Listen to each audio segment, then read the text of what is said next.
Le désengorgement des prisons et l'amélioration des conditions de vie des détenus, ayant stoppé l'hémorragie des décès par étouffement. La création et la distribution des sceaux officiels aux institutions et organismes publics.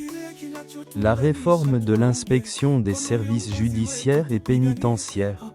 La relance de l'école de criminologie pour former les inspecteurs de la police judiciaire. L'identification progressive des pasteurs et des églises par la remise des permis d'exercice des cultes. Les consultations populaires et les journées portes ouvertes, permettant aux justiciables de s'exprimer. La dotation de moyens de locomotion aux agents et cadres du ministère de la Justice. La rénovation des prisons et du palais de justice, etc. Toutes ces réformes, qui ont été engagées à votre grande satisfaction et celle de notre peuple, ont contribué à restaurer la confiance des citoyens envers la justice.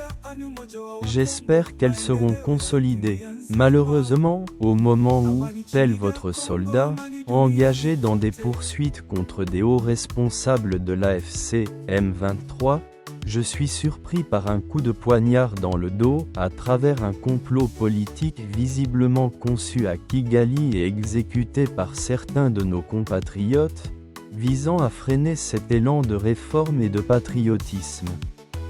Ce complot ne vise pas ma personne, mais cherche à désorganiser la riposte gouvernementale face à l'agression rwandaise et à bloquer toutes les réformes internes en cours.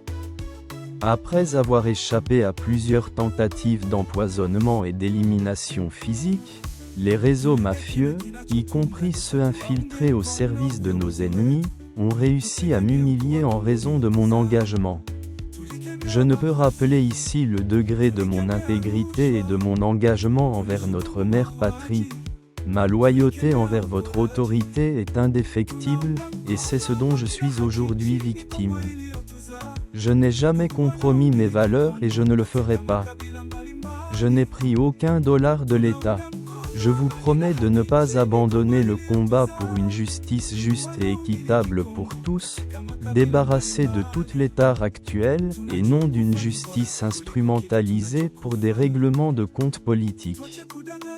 Je vous promets également de ne pas abandonner le combat contre les envahisseurs. 6/18e, 7h26. Online, que vous m'aviez dicté.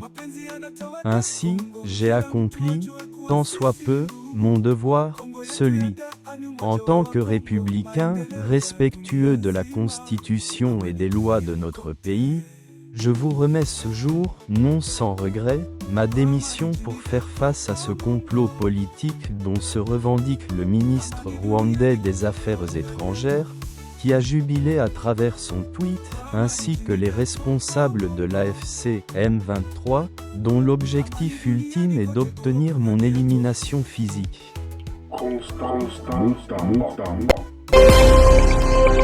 African Truth.